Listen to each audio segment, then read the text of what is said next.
Unexamined life is not worth living, said Aristotle. Are you a wealthy person having everything in life except meaning and a little purpose? Or are you a common man working 9 to 5, discussing politics, climates and weather, watching celebrities and entertainment channels? AKA Sampath Ramanujan, a retired Indian Police Service officer. Come, subscribe to my Absurd Conversations channel. Click the buttons to like, share, comment and keep watching.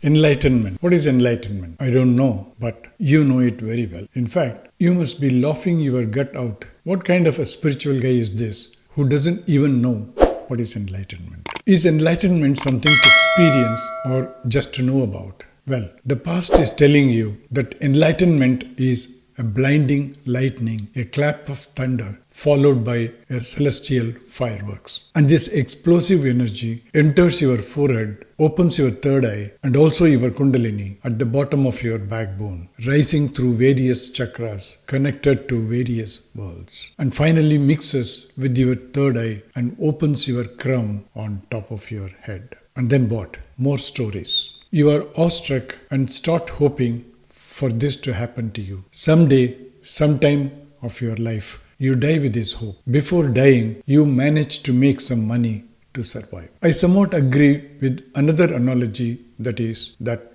life is Maya, a wheel. To be able to see through this wheel is enlightenment. What is this Maya practically in our lives? Well, our commitment to our religion, society, family, our so-called duties, morals, injunctions, etc. What are the basis of all these factors? Thoughts. Thoughts are swarms of, say, insects like the bees or grasshoppers, descending on your mind endlessly, torrentially, relentlessly, forming a thick blanket over the head, blinding you from seeing the truth, keeping us enslaved. The joke is, we think by catching hold of this thought or that, we can achieve insight, forgetting that the thread of thought, be it religious or spiritual, is also part of the same blanket which keeps you blinded in the first place. It's like hoping one of the prison guards will one day set you free. The irony is that the prison is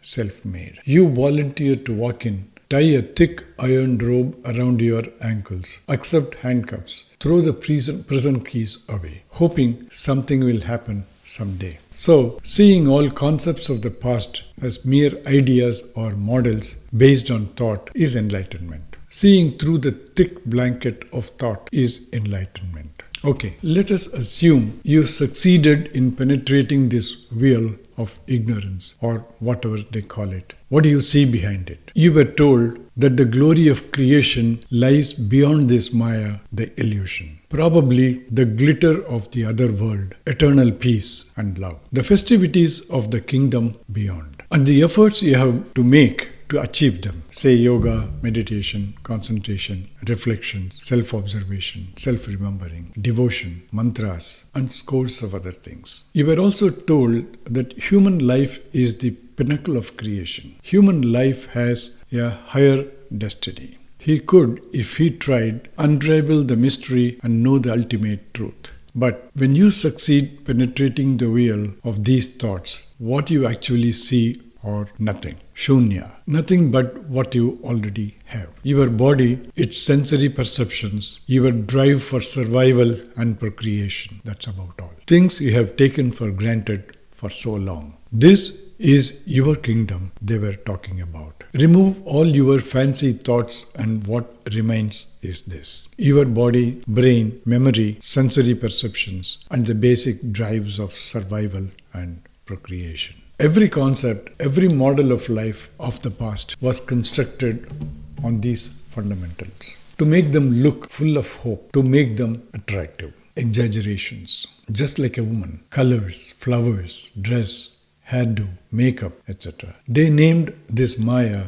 this exaggeration, as cosmic play or Leela. The key to the glory of life lies in the sensory perceptions life offers from moment to moment. When your memory ceases to label them, these perceptions offer insights into the eternity they were all talking about. Beyond this, humanity is not designed to know the truth, God, or whatever. To remain preoccupied with these lofty goals will lead to nothing. On the other hand, living a physiological life may fulfill the purpose for which you are created. Otherwise, the concepts of personal God, self, I, mind, etc. are at best suspect. What is the philosophy of natural state? Natural state is one in which the human life is in complete alignment with what nature and creation have in their grand design for life in general and humanity in particular. Yuji attained the state in which all spurious aspects of life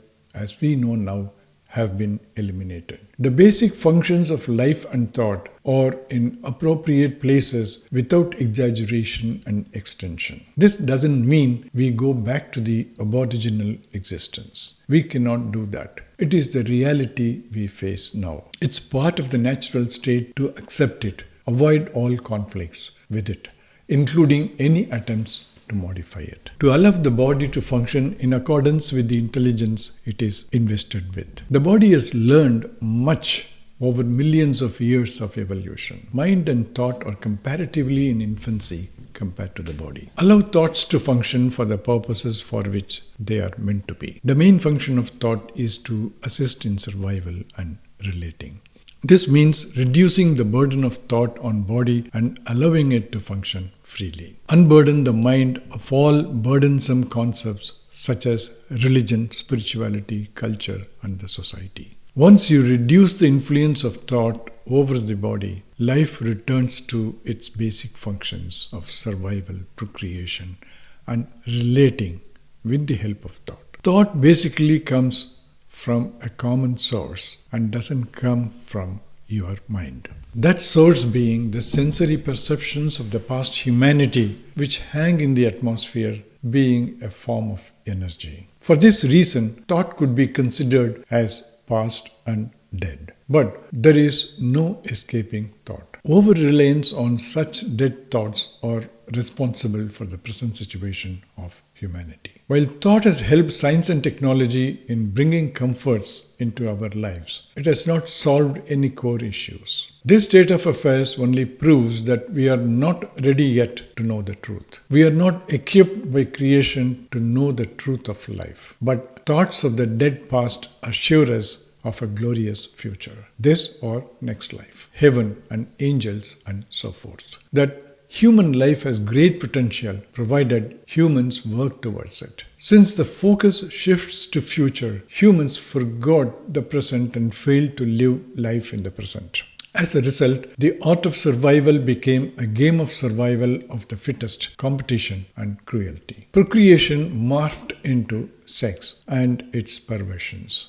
Relationships took a beating. We learned to exploit others for our profit. Our relationship with nature and environment is notoriously bad. As a result, we lead a lonely life. We are surrounded by people but are alone. We slipped into boredom and life became dull and mechanical. Thought is unable to rescue our lives from mechanicalness. We don't know how to come out of this catch-22 situation. Anything we do to rescue ourselves only exacerbates the problem.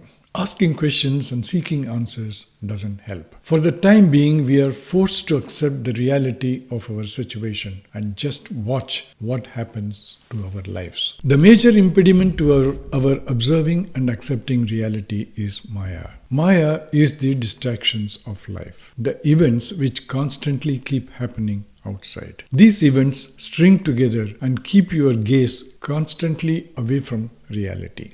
The events may be political, economic, or at the least, the release of a movie. People write or talk about it constantly until another event takes over your awareness. Awareness keeps hopping from one to the other and the third one. While the past events fade as quickly as they came, the new ones materialize like magic. The dazzling display of distractions. When they are not events, then they are thoughts. The parade of thoughts, one after the other, keep you mesmerized endlessly. This constant dance of awareness outside your being is Maya. There is a continuous battle between these two forces of Maya and reality. There is no escaping this battle. This is a given thing in our lives. The reality of our reality. What is sin? Sin is missing the mark as per its original meaning. It's going against the natural state, failing to meet the requirements of that state. If you go against survival, that is suicide, that is a sin. Murder is interfering with another's survival, that's a sin. If procreation turns to perversion, it may be called a sin. Not relating properly to others amounts to sin. Acting improperly or failing to act properly come under this category. Ignoring, boycotting,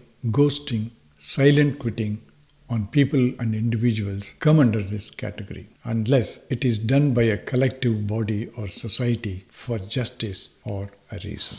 Thank you.